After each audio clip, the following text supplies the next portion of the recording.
So a little bit of background and introduction about Credit Suisse. We are a global firm, obviously in the financial services, comprised of our three primary businesses around investment banking, private banking, asset management. We have a large internal IT organization. The chart says over 12,000. We're actually well above that number at this point, well over 13,000. We operate in many countries around the world. IT has a presence in our four large regions on a global basis. I've got responsibility for this region, and here in the Americas, we have about 3,700 staff. Big concentration in New York, but spread across many different locations across this region.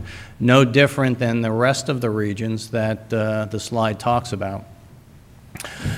We have within our firm what we refer to as the business school. It's the organization that has responsibility to drive all of our learning and development programs. The business school, like IT, it's a global business. They're organized in the same geographies. They have a structure within their operating model that's spread across 6 different institutes. One is dedicated to the IT function. We call that the IT Institute. So our story talks about our global IT organization, over 13,000 people worldwide, partnering with our business school, partnering with the IT Institute, and the management and the leadership team that resides there to really build the program that we have. So the collaboration that we've established between IT and our learning organization is based on one fundamental value proposition, that learning is important.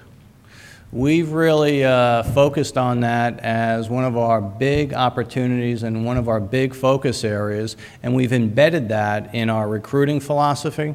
We've embedded that in our human capital programs around developing people, and we've embedded that throughout the organization in our people to really continue to develop their skills through constant learning, through the programs that we've developed to continue to create a competitive workforce. So what I'm going to do is take you through a deep dive on these 4 pillars that are at the foundation of what we're doing.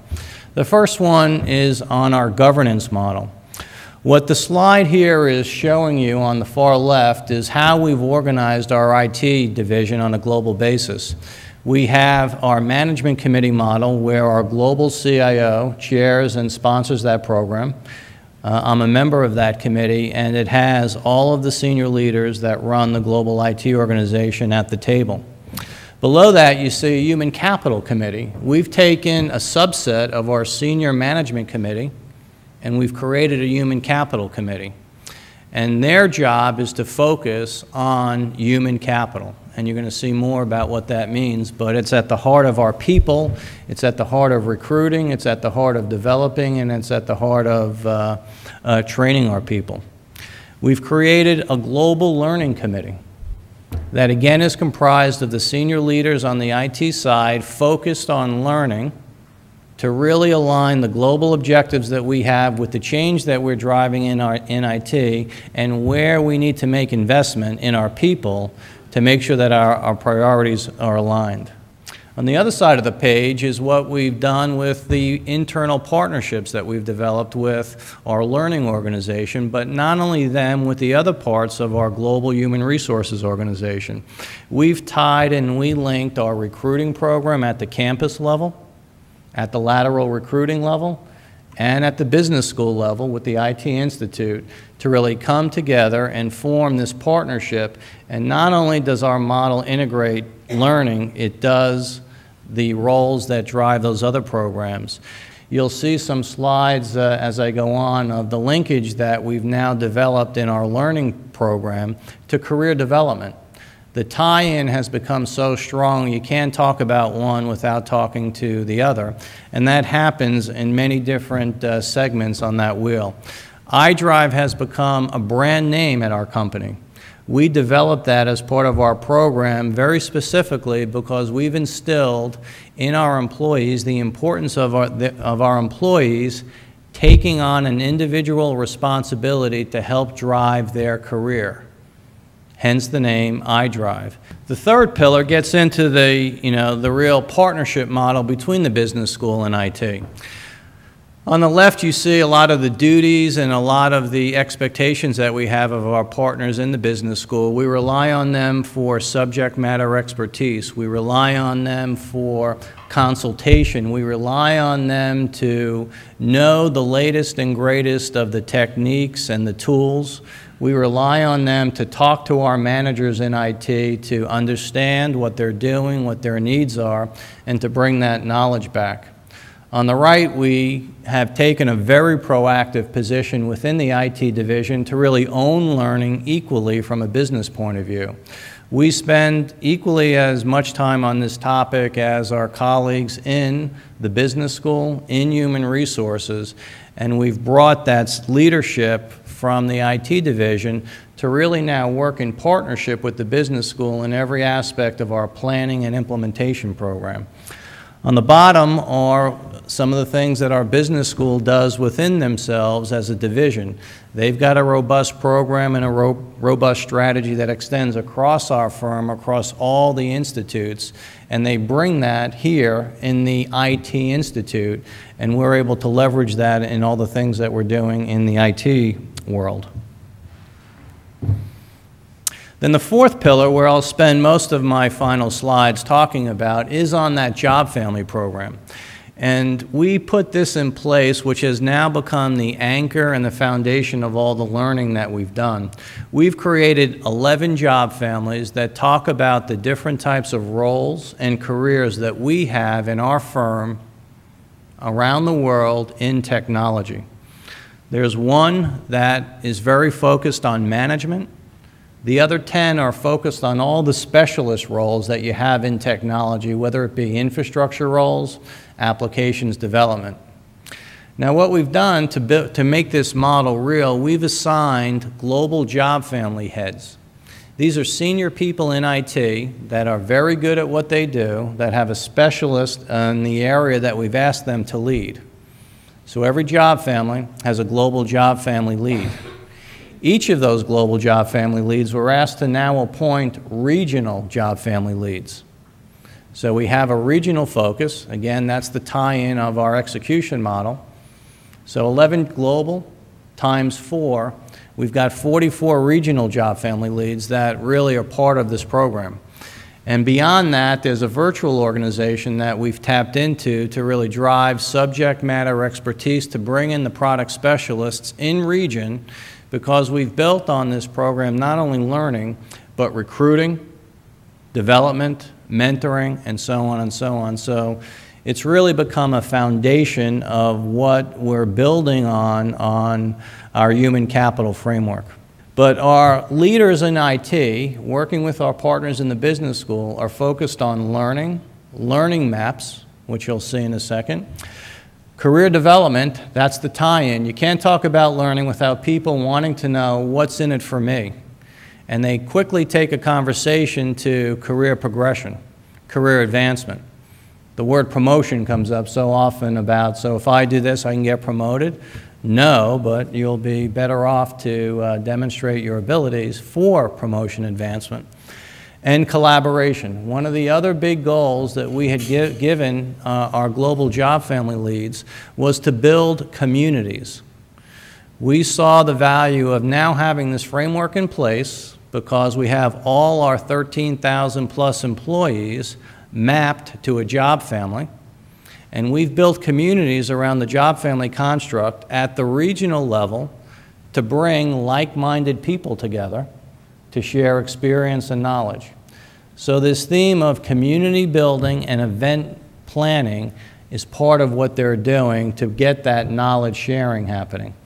And we've been at this now for about 1.5 years, and this program has almost taken on a life of its own. This thing is now happening naturally without our influence and drive. The people in these roles have really embraced the responsibility. They've stepped up. They've started to demonstrate creativity and idea generation well beyond anything I had envisioned. And it's really quite interesting to see it come alive. Here's an example of a learning map that we've recently developed and rolled out. So 11 job families with 6 bands within each job family. Bands are kind of the levels that have the right competencies and skills that we expect each individual to have. The learning maps were designed specifically to take the knowledge that the business school had, the courses that they have, their experience, to take the IT leaders that know what they expect people to have at the junior level, the middle level, and at the senior level. And we've built these learning maps that have the detail across all our job family, across all the IT roles, structured like this to show and share with people what they need to attain to build their skills and knowledge as they progress their career. We've spent equally as much time with managers to make sure that they know this stuff exists, how to use it, and to really use it in their planning process during career planning sessions with people. And we've recently just rolled this out. It's in the early days, but it has had a very positive reception. We are already thinking about the tweaks that we need to make for the next version, and we're going to continue to invest and enhance this. We have visions of incorporating some of the tools that we want to develop to link this type of platform into our learning system to allow people to look up and then link and then register. And those are some of the plans and ideas that we're developing for next year. So, my final set of slides is to share with you now some recent developments that we've taken this year to really build on this whole topic of communities and knowledge. This slide is talking about a pilot that we started this year to introduce some Web 2.0 technology, some social networking technology. On the right, you're going to see it's branded Help Exchange. So one of my global job family leads that runs our applications development job family, he's based in London, came to me and said, I've got a great idea. I'd like to introduce this platform and really promote it across our community. Well, we spent some time, and our Human Capital Committee agreed to sponsor this pilot as part of our job family program. And earlier in the year, we brought in this tool. We brought this in for one job family with the intent to pilot it in our EMEA region, in our London office, for one job family. We started in March. We're still going ahead with it. And we've had an extremely positive experience where we've seen the use of this technology promote knowledge sharing in a way that we never expected. This slide talks to, what's happened over the course of time. So when we started this program, we started it in March of this year. And again, it was targeted for one job family in one region, but it really grew and caught on its own. It has now extended itself to many job families because the value of getting more disciplines on this platform became very evident early on, and some of the spikes that you see were our push to advertise and promote usage of the tool across the IT organization. So we now have over 11,000 unique users that have registered. We've got, on average, 1,800 questions that get asked. You can see a large number of answers. And the usage pattern on the right from on the graph, the line that's going way up are the total users. But on the bottom, you can see now we're seeing a sustained usage on average, just about 2,000 people every day on the platform, submitting ideas, getting answers. So this whole platform is really based off a simple principle of sharing knowledge. It's got some design principles around topics. There are moderators. There's rating systems. All the things that you would look for in a collaboration tool that has really been targeted toward technical professionals. My CIO has been a sponsor of this and chose to throw a question on the platform himself to ask a question to the IT organization. And he's really been behind this program, and he posed a question out to the people on the platform. What's your view on the value of this technology?